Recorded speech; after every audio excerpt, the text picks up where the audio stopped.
El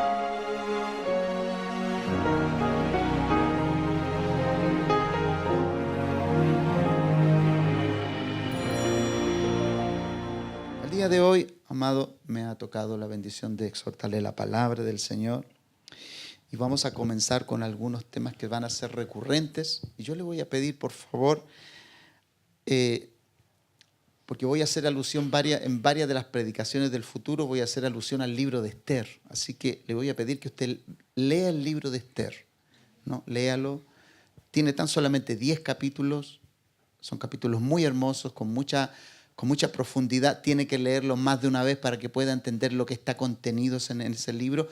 Pero lo vamos a ir, poco a poco lo vamos a ir descodificando para ir estableciendo parámetros, ¿no? Vamos a hablar mucho acerca de este tiempo. Vamos a renovar algunos mensajes en la riqueza que Dios nos ha continuado adornando la palabra de Dios. Vamos a hablar mucho acerca de los hijos, de los padres, porque entendemos que la gran problemática de muchos de nosotros ha pasado por la falta de paternidad. Y debemos afirmar nuestra imagen de hijo y afirmar nuestra imagen de padre también, ¿no? Entonces, recuerde que esto no es optativo, esto es imperioso entender y conocernos como hijos, pero también la mayoría de los que estamos aquí somos padres o madres, ¿no? Y todos en alguna medida ejercemos sobre nuestros hijos conductas que a la postre ellos pueden tener.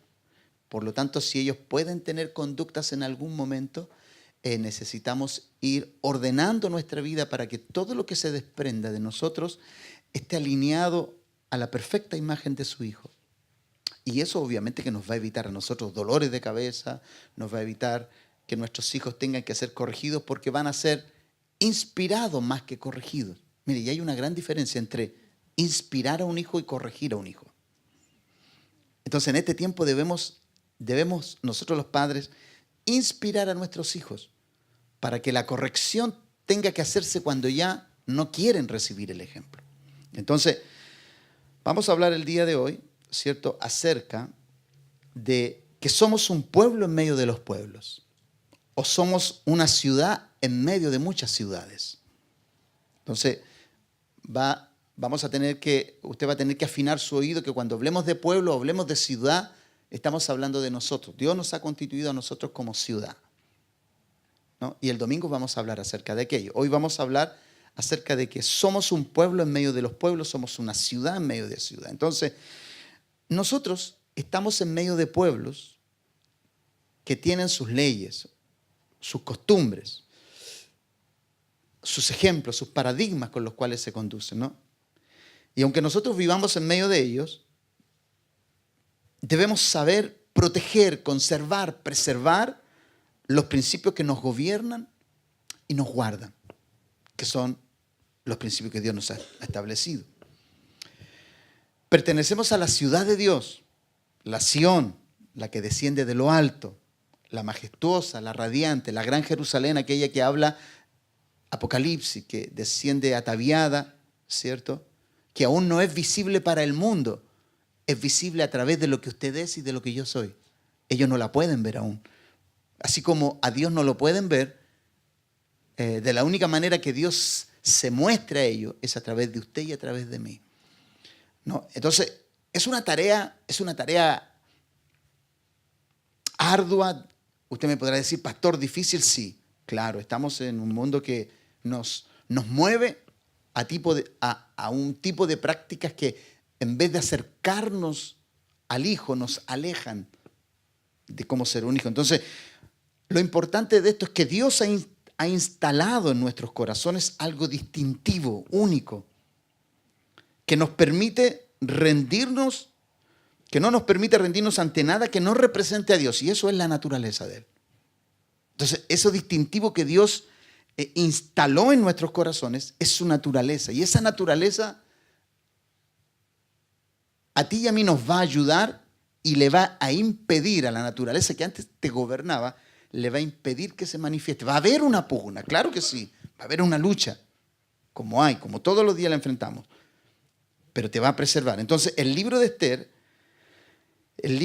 Esther posee este ingrediente donde vemos un pueblo que a pesar de su esclavitud conserva y protege su cultura, sus costumbres y sus principios espirituales, y por protegerlos sobrevive. Es un pueblo que estaba destinado a la destrucción. Y mire, si usted hace un análisis de toda la historia, Satanás siempre ha querido destruir a la nación de Israel. Siempre, en toda era, en todo tiempo, siempre ha querido destruirla. Y de tiempo en tiempo aparecen hombres malvados y perversos que trabajan en contra de esta nación, ¿no? Que es tan representativa de Dios.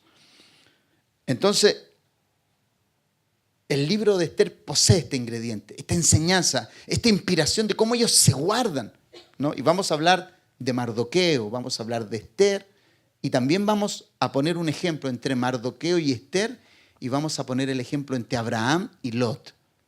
Cómo hay un paralelismo entre estas dos historias. Hay una semejanza y hay una enseñanza igualitaria, pero con diferentes desenlaces. Y allí es donde yo quiero que usted tenga la historia de Esther en su vida y no tenga el desenlace de Lot en su vida. Amén.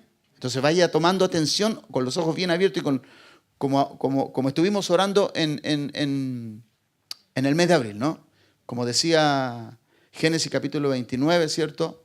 Tenemos que escuchar la voz del Señor con corazón entendido, con ojos para ver y con oídos para oír, para que esa palabra en verdad nos pueda remecer. Entonces, la historia de Esther es una historia de una huérfana. La historia de Lot también es la historia de un huérfano. Mardoqueo actúa como un padre de Esther y Abraham quiere actuar como un padre de Lot, a diferencia que Esther se deja paternizar y Lot se aleja de lo que es un padre. Entonces, es una historia que es fascinante. Cuando usted la estudia, es fascinante porque tiene un paralelismo y un tremendo parecido. Entonces, en el libro de Esther, ¿por qué el libro de Esther es tan importante? Aunque es el único libro donde usted no va a encontrar la palabra Dios. Ahí no aparece la palabra Dios, no aparece la palabra Jesucristo, no aparece la palabra Mesías, no aparece la palabra ungido, prometido, salvador, redentor. No aparece esa palabra. Y por eso durante muchos años fue un libro muy cuestionado. Porque, ¿por qué habían puesto ese libro de Esther en la Biblia si no habla de Dios? Claro, el libro de Esther no habla de Dios en forma objetiva, sino que habla de Dios en forma subjetiva. Toda la historia de Esther, en toda la historia, desde el principio hasta el final, habla de Cristo, de un redentor, de un salvador, de un sustentador, de un proveedor, de un padre, de principio a fin. Del capítulo 1 al capítulo 10 habla de aquello, pero hay que tener ojos para ver y hay que tener corazón entendido para entender. Amén. Así que ya con eso le puse una tarea. Lea el libro de Esther. Yo hoy día en la tarde, estando en casa, leí los 10 capítulos, le hice una repasada. Qué precioso. Cada vez que le hago una repasada a ese libro, aprendo algo nuevo. Siempre aprendo algo nuevo. Entonces, hoy solamente le voy a leer el capítulo 3, voy a leerle 6 versículos para ejemplificarle qué significa, ¿no? Aquí es donde comienza esa pugna, aquí es donde comienza esa lucha, esa pelea, ¿no? Entonces, Esther capítulo 3, verso 1 al 6 dice: después de estas cosas, ¿después de cuáles cosas? El capítulo 1 y 2, el capítulo 1 habla acerca de un rey que tiene que reemplazar a una reina, ¿no? Vasti era la reina original y es reemplazada por Esther. Y en el capítulo 2, del libro de Esther, se consagra Esther como la reina, es la elegida, ¿no? Y Vasti es confinada al anonimato. Después de haber sido reina, ¿cierto? Es confinada al anonimato por causa de su desobediencia, ¿no? Hay un tremendo paralelismo, ¿no? Vasti, y ya vamos a hablar más adelante de aquello, porque tenemos más riqueza de la cual nos han impartido nuestros padres y tenemos mucho más que sacar de ahí, pero solamente darle a usted un canapé de lo que significa eso, ¿no? Le voy a dar solamente de aprobar. No, Basti significa la iglesia individual e independiente y Esther significa la iglesia obediente, que no hace nada que el Espíritu de Dios no le ordene.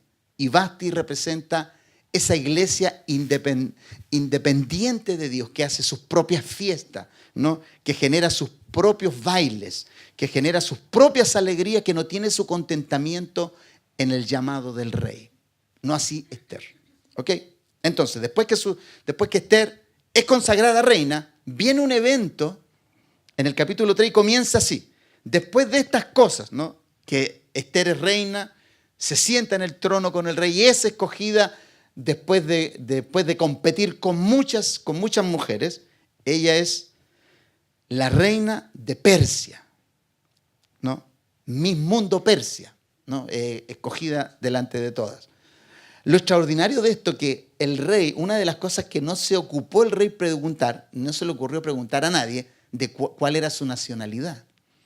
Entonces, Mardoqueo, por instrucción de Mardoqueo le dice, compite, pero no digas al pueblo que perteneces. O sea, nosotros lo primero que tenemos, ahí hay pequeños principios, ¿no? Hay veces que tú no necesitas decir quién eres para que el mundo descubra quién tú eres. Una cosa es que tú lo digas y otra cosa es que la gente descubra quién eres tú. Y la naturaleza de ella surgió de esta situación que viene después. Y dice, después de estas cosas el rey Asuero engrandeció a Amán, hijo de Amedata, Agageo, y lo honró y puso su silla sobre todos los príncipes que estaban con él. Y todos los siervos del rey que estaban a la puerta del rey se arrodillaban y se inclinaban ante Amán, porque así lo había mandado el rey. Pero Mardoqueo, aquí subraye estas letras, pero Mardoqueo ni se arrodillaba, dice, ni se humillaba, ¿no? Y los siervos del rey que estaban a la puerta preguntaron a Mardoqueo, ¿por qué traspasas el mandamiento del rey?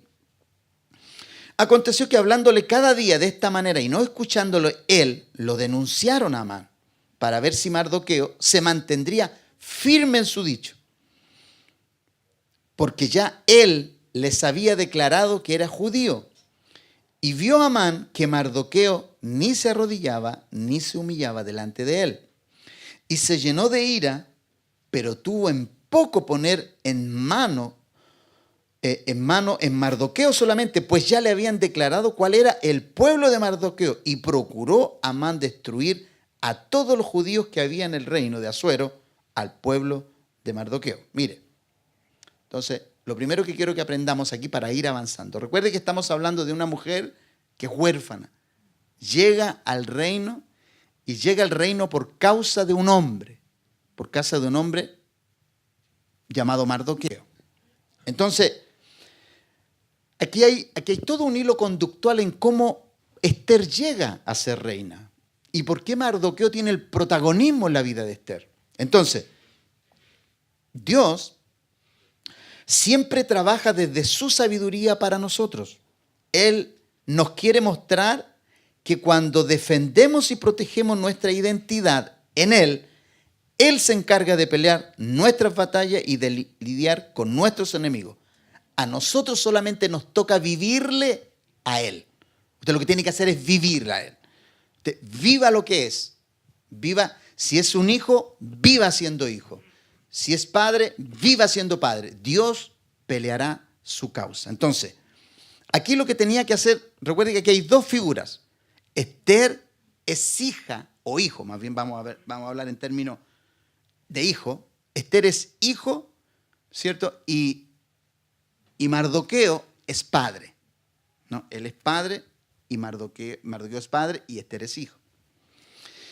Entonces, como Dios siempre trabaja desde su sabiduría, Dios sabe anteponerse a las situaciones que nos van a venir. Recuerde, siempre haga usted este ejercicio.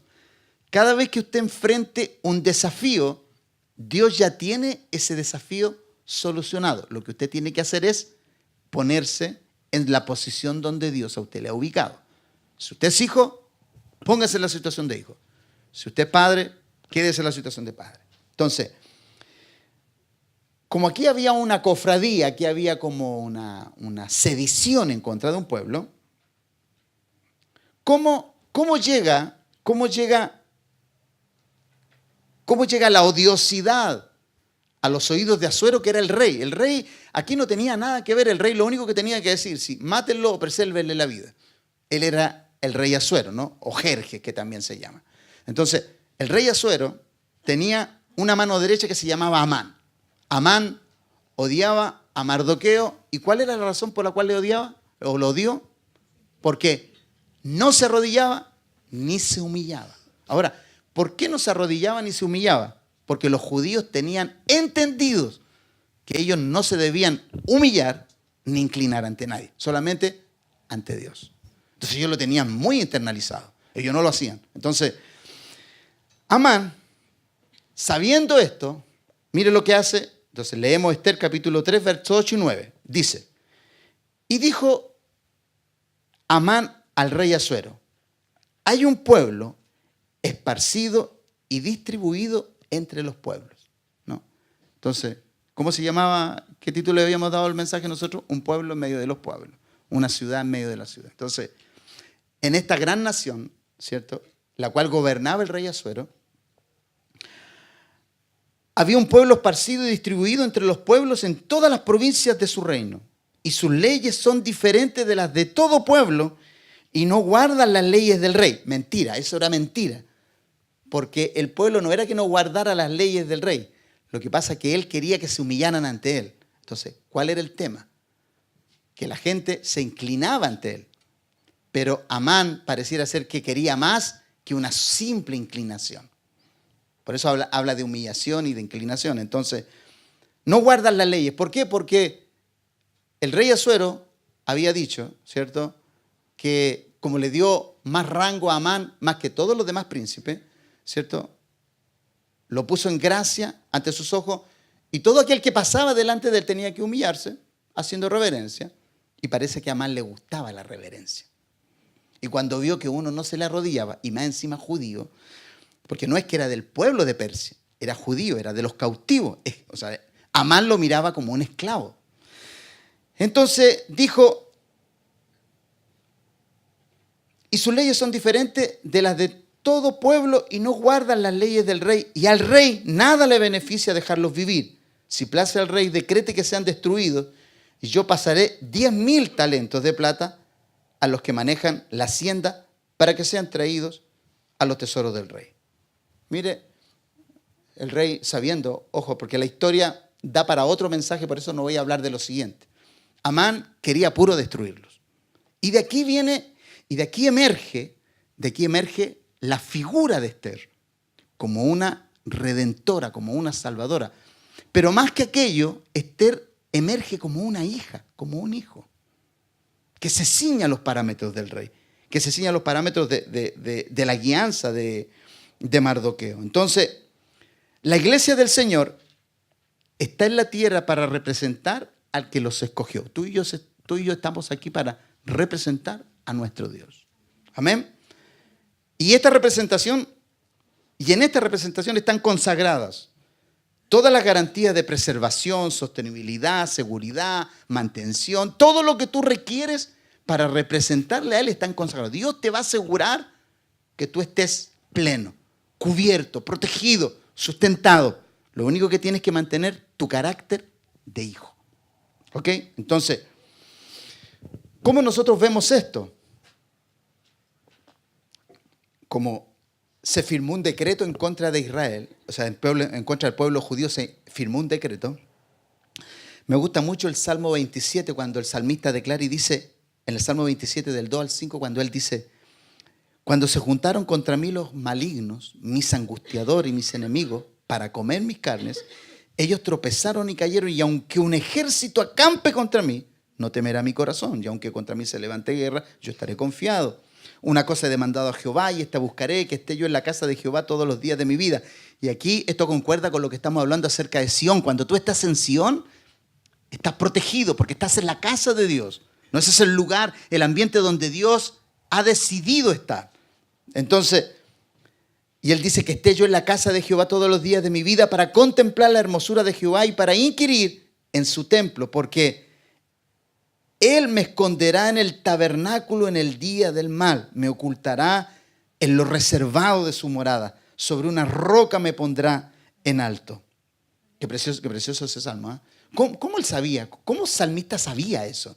¿Cómo podía él ver y traspasar lo natural para ser guardado en un lugar que él solamente lo conocía por revelación? Solamente a él se le venía a la mente y al espíritu, solamente por revelación ese lugar todavía estaba velado para los mortales. Pero él puede inspirarse a través de esto. Entonces, Dios a través de los tiempos nos ha enseñado que a su pueblo los esconde y los preserva en lugares críticos y de conflicto. Precisamente para mostrar en esos lugares que su pueblo está protegido. Y además de estar protegido, les ubica en lugares de privilegio, pero también de responsabilidad. Y aquí es donde yo quiero tomar el rumbo hacia la conducta de hija que tuvo, o hijo que tuvo Esther. El libro de Esther entonces aquí actúa como nos muestra la providencia de Dios con su pueblo, pero especialmente con todo un pueblo, pero tiene que usar una sola persona, porque no puede usar a tanto. Dios siempre, para preservar a su pueblo, siempre llamaba a uno. Por ser, cuando los de Madián tenían esclavizados a los israelitas, llamó a Gedeón, ¿cierto? Cuando de pronto venían, no sé, los cananitas o venían los fereceos o todo aquello, de pronto llamaba a uno llamado, no sé, Otoniel, de pronto llamó a uno llamado Abdón, y así después tantos hombres. Pero era uno solo. Me acuerdo que hay uno que se llamaba Sama, que él cuidaba un campo de lentejas. Él no era guerrero. Y de pronto él tomó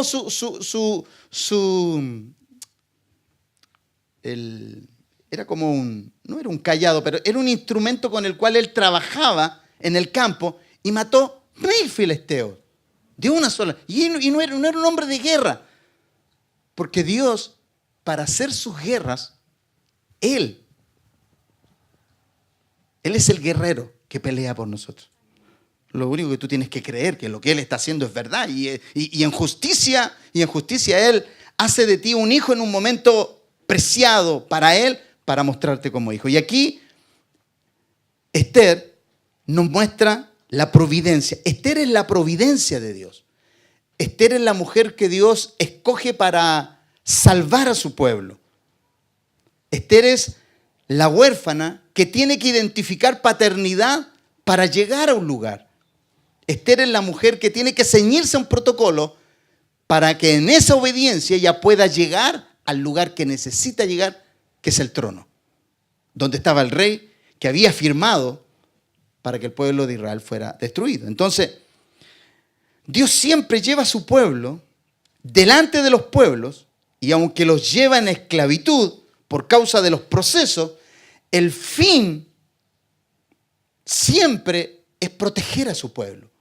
Por ejemplo, cuando Dios usó a Asuero, y él era rey de Persia, y aunque ellos eran esclavos, Asuero los protegía. Nabucodonosor los protegía. Darío los protegía. Todos los grandes emperadores bajo los cuales ellos estuvieron subyugados y esclavizados, siempre Dios usó a alguien para protegerlos. Ahí tú tienes a Nehemías, ahí tú tienes a Abdías, ahí tú tienes a Daniel, siempre bajo estos grandes emperadores. Y por causa de estos hombres, Nehemías, Esdras, Daniel, Esther, todos estos hombres se transformaban en personajes tan importantes para estas personas. Y eran un distintivo de lo que era el pueblo de Israel. Entonces, en ese tiempo eran solamente el pueblo hebreo. Entonces, Dios nos muestra entonces a través de esto que Esther era una mujer huérfana. Y eso aparece en el capítulo 2 de Esther, que lo vamos a leer en otra oportunidad. Solamente lo voy a parafrasear el día de hoy. Ahí aparece que ella era huérfana. Y Mardoqueo era su tío. Pero la Biblia dice ahí que ella es adoptada por su tío. La adopta a su tío. Entonces aquí hay un paralelismo entre quién. Voy a poner un ejemplo entre Lot y Esther. Lot es un huérfano. Y Esther también. En Génesis capítulo 13 y en el capítulo 14, voy solamente a resumir la historia porque son dos capítulos un poco largos. Aquí aparece en Génesis capítulo 13 y verso 14, capítulo 13 y capítulo 14, parafraseando este capítulo, hay un rey llamado Kedorlaomer que con otros 3 reyes van y pelean contra la nación de Sodoma y Gomorra. Y acuérdense quién vivía en Sodoma y Gomorra, quién era el que vivía ahí, vivía Lot. Lot vivía en Sodoma y Gomorra.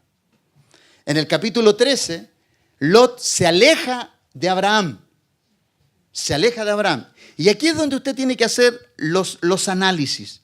En el capítulo 13 se aleja Lot de Abraham y se aleja porque los pastores de Lot tienen problema con los pastores de Abraham. Hemos analizado de que los pastores de Abraham, ¿cierto? Y los pastores de Lot comenzaron a crecer y a multiplicarse demasiado. Abraham le dice esto, en el capítulo 13 le dice, mira Lot, la tierra es grande, toma tú un lugar y yo tomo otro.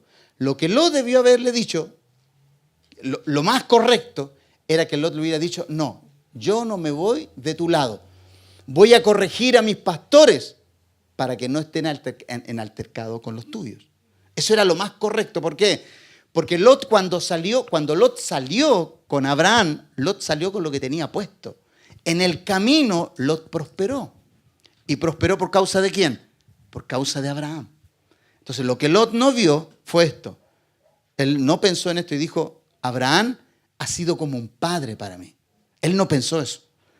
Entonces, ¿qué hizo él? Él se independizó y dijo, ok, yo me voy a ir hacia el lado de Sodoma y Gomorra. Y él tomó su tienda y dice, y su ganado, y se puso cada vez más cerca de Sodoma y Gomorra. Y Abraham dice que se fue hacia Canaán, hacia donde Dios le había mandado. Y aquí es donde viene en el capítulo 14, viene el rey Kedorlaomer y viene con 3 reyes más, invaden Sodoma y Gomorra, pero resulta que no pelean con Hebrón y no pelean con Sión, o no pelean con Hebrón, Sión o Jerusalén, como es el nombre que tienen, la consecuencia de esos 3 nombres, sino que pelean con Sodoma y Gomorra y estando cerca de las otras naciones no pelean. Entonces, ¿por qué pelearon con Sodoma y Gomorra y no pelearon con las otras naciones que podían haber peleado? Entonces, ¿cuál es la aplicación que hacemos en este evento? Comparándolo con Esther. Y mire aquí, observe aquí esto. Las naciones donde estaba Lot fue combatida y vencida por causa de que allí estaba Lot, pero no era representante de Dios. Lot no era hijo. Por eso esas naciones perecieron. Lot no puede ser protegido en sus riquezas porque todo lo que ganó, lo ganó con su sudor. Lo que Abraham tenía, ¿quién se lo añadió? Dios. Entonces ahí está la diferencia. Lot fue un hombre que se independizó, pero Abraham fue un hombre que fue fiel ¿a qué? A la generosidad. Ándate donde tú quieras, a la izquierda, a la derecha, donde tú quieras, ándate. Entonces, mire lo delgado de esto. Lot, cuando se fue del lado de Abraham, se fue lleno.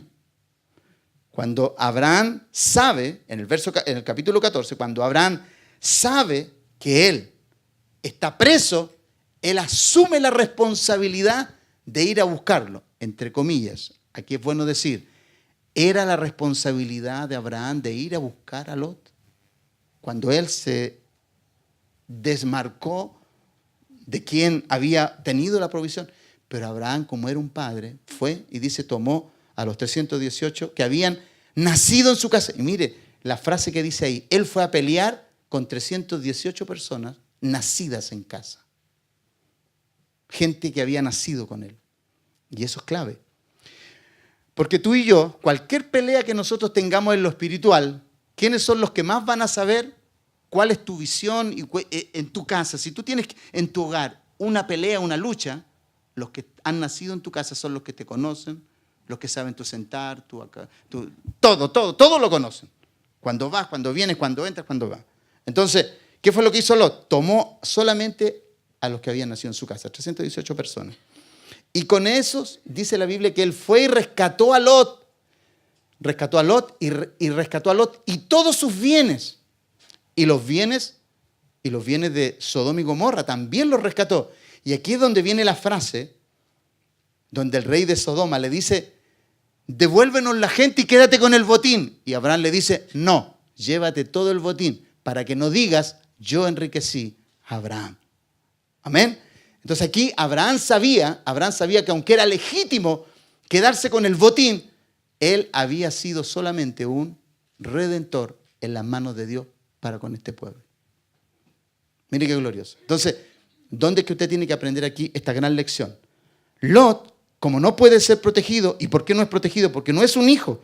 Entonces, cuando Dios, ¿qué es lo que nosotros tenemos que analizar aquí? Cuando Dios te añade riquezas, y estamos hablando de riquezas espirituales, porque las riquezas espirituales son las que protegen las materiales. ¿Ok? Cuando hablamos de riqueza estamos hablando de riqueza espiritual. Porque las riquezas espirituales son las que protegen las materiales. Cuando Dios te añade riquezas como hijo, estas no pueden ser tocadas por causa de que eres hijo. Y este diseño de hijo te hace invulnerable, intocable, y las amenazas y acechanzas nunca prosperan. La pregunta es, ¿cómo Abraham, con 318 personas, vence a 4 naciones? Es imposible. Además que los de Abraham no eran soldados, no eran hombres de guerra. ¿Cómo vence él? Él vence porque él era hijo, porque Dios hace sus batallas. Amén.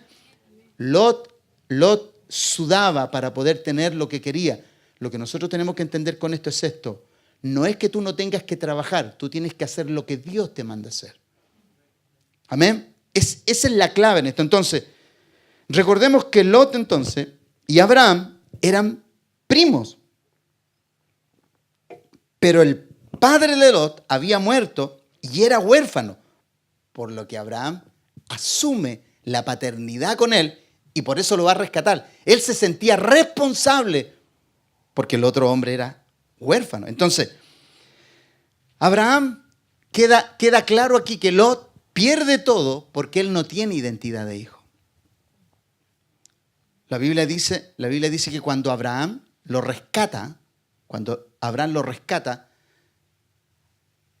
el gran error de Lot es volver al mismo lugar. Vuelve a Sodoma. Entonces, aquí él no piensa que su padre lo fue a rescatar, no sabe que lo dio su vida por él y lo rescató, y Abraham lo deja. La historia dice que lo rescató y él volvió con los reyes a los cuales él servía. Entonces, el distintivo aquí de Lot es que Lot pertenecía a un lugar llamado Sodoma y Gomorra, donde él no tenía protagonismo alguno en ese lugar. Ahora, ¿dónde estaba Abraham? ¿Dónde vivía Abraham?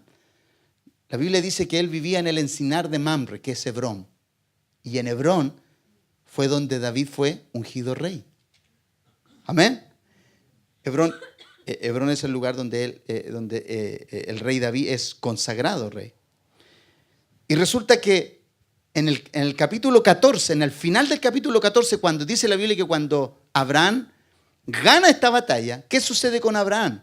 Abraham dice que cuando él viene de la guerra, aparece Melquisedec, que es un hombre que está en Salem, o Sión, o Jerusalén. Melquisedec vive en Salem, ¿no? En Sión, o la Jerusalén. Y resulta que estas 4 naciones que dan la mujer y las otras 3 naciones no atacan Sión y no atacan donde vivía Abraham. ¿Y por qué no la atacan? Porque Abraham vivía en Hebrón y en Hebrón había un hijo. Y en Salem no puede ser atacado porque había un padre. Y en esas 2 ciudades había una perfecta armonía. Porque donde está la armonía del cielo, el infierno no puede tener autoridad. Amén. Esas son las enseñanzas que nosotros vemos en este cuadro. Pero ¿qué pasa con Lot? ¿Por qué Lot sucumbe? Porque Lot vuelve a Sodoma y Gomorra. Y la Biblia dice que cuando Lot sale de Sodoma y Gomorra, sale él, su esposa y sus 2 hijas. ¿Dónde quedó todo su ganado? ¿Dónde quedaron todos sus sirvientes? ¿Dónde quedó todo lo demás? Entonces ahí tú te das cuenta que la orfandad de Lot le llevó a la destrucción. Ojo, Dios no le permitió a Lot sacar nada, porque le avisa 3 minutos antes. Tienes 3 minutos para salir de Sodoma y Gomorra. No alcanzó a sacar nada. Alcanzó a sacar a sus hijas, porque dice la Biblia que los esposos, las hijas estaban dadas, y los hombres no quisieron abandonar el lugar. Entonces, ¿cuál es la aplicación entonces que hacemos? ¿Cuál es la aplicación que hacemos en el libro de Esther en comparación con el capítulo 13 y 14 de Génesis?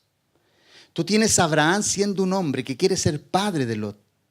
Y tienes a Lot, un hombre huyendo de la paternidad de un hombre que carga promesas. Entonces, mira lo que aparece en Esther capítulo 2, verso 5. Ahora lo leemos. Y dice, había en Susa residencial real un varón judío cuyo nombre era Mardoqueo, hijo de Jair, hijo de Simeí, hijo de Cis, del linaje de Benjamín, el cual había sido transportado de Jerusalén con los cautivos que fueron llevados con Jeconías, rey de Judá, a quien hizo transportar Nabucodonosor, rey de Babilonia. Y había criado a Hadasa, es decir, a Esther, hija de su tío, porque era huérfana, y la joven era de hermosa figura y de buen parecer. Cuando su padre y su madre murieron, Mardoqueo dice que la adoptó como una hija. Entonces pregunta, ¿por qué Esther llegó a ser reina? Porque fue hija. ¿Por qué Lot no llegó donde debió haber llegado? Porque fue huérfano. La orfandad lo siguió una y otra vez. Ojo, cuando Abraham lo rescata, cuando él es cautivo, ahí tuvo la posibilidad de volver atrás y decir, lejos de Abraham me ha ido mal. Entonces él debió haber pensado. Entonces, aquí lo que sucede con Esther, hay una perfecta armonía de un padre que representa una nación y una hija que representa el desarrollo del ministerio, que representan los hijos de esa nación. Porque mira, Mardoqueo es padre, pero el que salva a la nación es el hijo que es formado en Esther. Mira lo que dice. Mira lo que dice el texto base que nosotros tenemos en Efesios, ¿no? En Efesios 4, ¿cierto? En Efesios 4, capítulo 13, cuando dice, del 11 en adelante, él dice, el mismo constituyó a unos apóstoles, otros profetas y otros evangelistas, a otros pastores y maestros, a fin de perfeccionar a los santos para la obra del ministerio. Entonces, estos ministerios funcionan como hombres que son padres, modelan, educan, instruyen, para que los que son preparados hagan la obra del ministerio. Entonces, mira cómo Mardoqueo, siendo el hombre que la instruía de detrás, pero la que operaba en el reino, ¿quién era? Esther. Entonces, aquí tú puedes ver la importancia de un hijo, de una hija. Cómo es relevante un hijo y una hija, y cómo lo traemos a la situación nuestra hoy aquí. Cómo desde este lugar, ¿cierto? Todos los que exhortamos desde este lugar, equipamos a los hijos, y los hijos van y hacen la obra del ministerio. Porque eso fue lo que hizo Mardoqueo. Mardoqueo la enseñó, la instruyó, la corrigió. Aquí hay una perfecta armonía entonces. Nosotros como somos entonces ciudadanos de Sión, la de Dios, la que desciende de los cielos y se establece en la tierra para influencia y llevar el orden de Dios por medio del ejemplo de estos hijos, lo que requieren estos hijos es seguir gobernando hasta el final. Estos hijos. Pero gobernando hasta el final siempre con una paternidad al lado. Cuando usted ve, escuche bien, cuando usted ve a Esther en el capítulo 1, usted después va al capítulo 10, está Esther y Mardoqueo a su lado. Mire qué glorioso. Entonces, ¿qué le indica a usted esto? Una mujer que fue hijo, llegó al reino y cuando termina la historia, está Esther en el reino y Mardoqueo sigue como su padre y como su consejero. Eso es clave en la vida.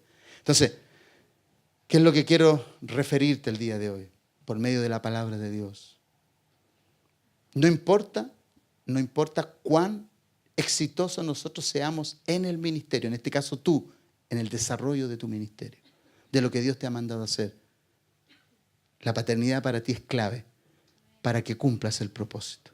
Amén. Entonces, donde hay armonía del cielo y la tierra, no importa lo que hagan en contra de ti, guerras, que otros se levanten en contra de ti, la formación que tú tengas es clave. Mira, Esther, que era hija, fue atacada.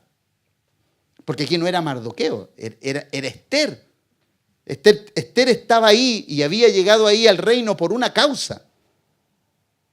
El tema es que ella ni sabía por qué causa había llegado ahí. Entonces, la enseñanza que nos dan estos ejemplos son múltiples. Y vemos a un padre espiritual como Melquisedec, que cuando ve a Abraham, le ofrece pan, dice, y le ofrece pan y le ofrece vino. ¿Qué representa el pan y el vino? El pan y el vino representan la enseñanza y la paternidad. Escucha aquí bien esto. El pan y el vino el pan representa la enseñanza y la paternidad o la cobertura. El pan representa la doctrina y el vino la sangre que provee de cobertura y paternidad. Mire, cuando el padre vio que Adán, cuando Dios tuvo que sacar a Adán de Edén, ¿qué fue lo que tuvo que hacer Dios antes de echarlo? Dice la Biblia que le puso túnicas de pieles. Y para ponerle túnicas de pieles, es obvio que tiene que haber hecho un sacrificio. Ahí tú ves al Padre cubriéndolo. Amado, esto tiene mucha connotación. Melquisedec, aquí, ¿cierto? Melquisedec es un hombre que tiene un sacerdocio y que es renombrado en el libro de Hebreos. Entonces, como la enseñanza del pan representa la doctrina y el vino la sangre que provee de la cobertura y la paternidad, Abraham era un hombre que respetaba mandamientos y preceptos y estatutos. Era un hombre, pero ¿quién le instruyó a él? ¿Sobre qué sacerdocio estaba instruido Melquisedec? Abraham, él estaba constituido, exhortado, formado, dirigido por Melquisedec. Y mire lo que dice Génesis capítulo 26, verso 1 al 5. Mire lo que dice. Después, dice, hubo hambre en la tierra. Ya Abraham había partido. Pero mire la referencia que Dios hace de Abraham. Se la hace a Isaac.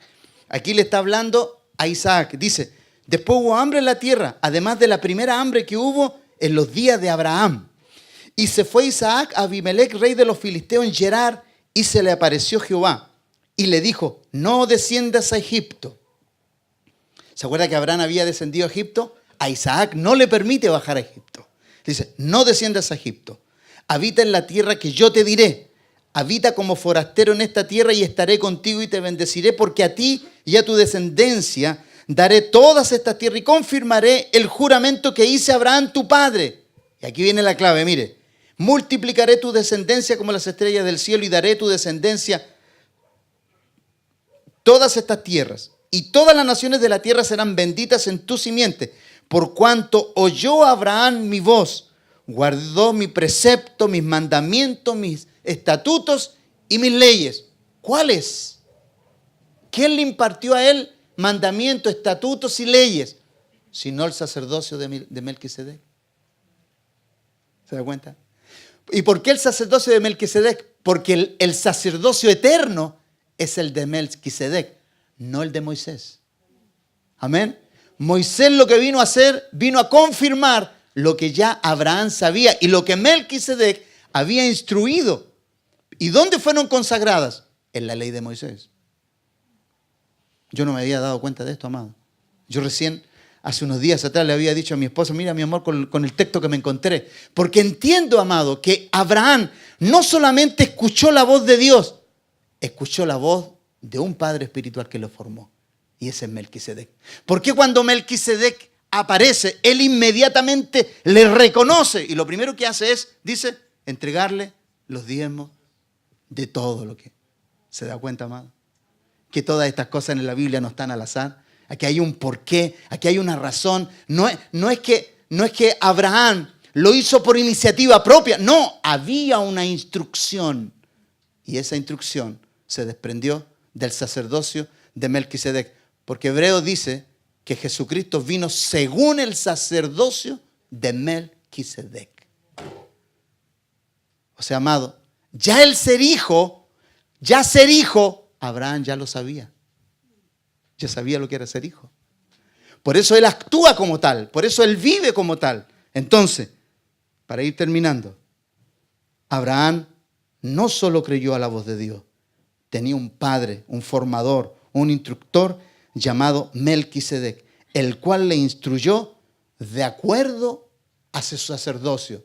Y la Biblia dice que el sacerdocio de Melquisedec es eterno, no tiene días, ni principio de día, ni fin de día. Mire qué glorioso. Amén.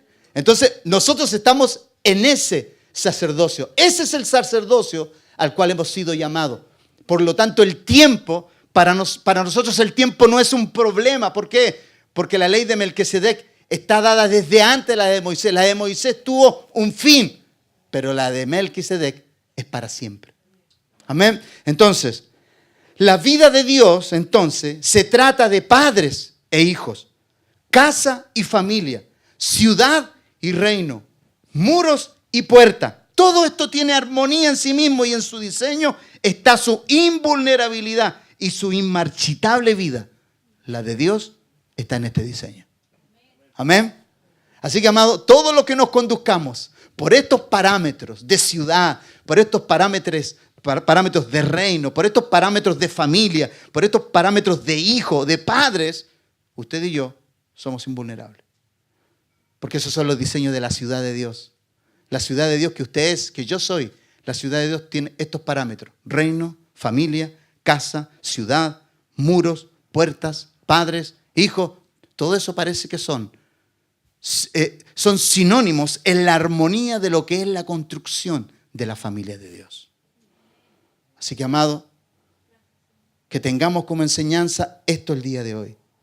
Esther representa la orfandad siendo restaurada por un padre llamado Mardoqueo. Lot representa la orfandad que, habiéndolo tenido todo, lo perdió todo. Pero la huérfana, la Esther, no habiendo tenido nada y después poseyéndolo todo, lo conservó producto de que estuvo su padre siempre ahí a su lado. Amado, esto me ha traído mucha luz a mí. Me ha traído mucha luz. ¿Por qué? Porque todos los días tú estás siendo desafiado como hijo, como hija. Yo estoy siendo desafiado como padre. Y esto va a ser interminable. Tú vas a tener que ser hijo, vas a tener que ser hija. Yo voy a tener que ser padre en muchas situaciones de la vida, con mis hijos, con usted como mis hijos. Y aunque me siga llenando de canas y se me vayan los pelos negros, bienvenidas sean esas canas. ¿Por qué? ¿Y por qué le digo esto? Porque yo entiendo que la paternidad es lo más precioso que nos ha dado Dios. Y lo más precioso que se desprendió de Dios fue su Hijo. Lo uno más precioso que lo otro. En comparación a ambos, son igualitariamente lo mismo. Tanto el Padre como el Hijo se nos han sido dados. Porque la Biblia dice que Dios en su Hijo nos dio un niño, un hijo admirable, pero después lo llamó Padre Eterno. Amado, qué precioso privilegio nosotros tenemos de ser llamados el pueblo de Dios. Yo quiero terminar con esto, amado. No te sientas menospreciado, porque en medio de estos pueblos a ti te apuntan con el dedo porque tú tienes leyes, principios que te gobiernan. Porque todos los días ese Congreso trabaja para poder oprimirnos a nosotros con leyes. Pero recuerda esto: tú estás dirigido, tú estás gobernado, tú estás sustentado por leyes que no son de esta tierra. Este sistema va a trabajar para vulnerarte. Lo único que no pudo vulnerar este sistema en la representación de estos reyes fue la vida de Esther, una vida huérfana que llegó a ser hija y después llegó a reinar. Mira de dónde viene Esther. Huérfana, hija, reina. Huérfano, hijo, reyes y sacerdotes para nuestro Dios. Amén. Entonces, amado, mira todas estas cosas que se desprenden para nosotros, para ti y para mí. Amado, esto no está al azar aquí, esto está por algo.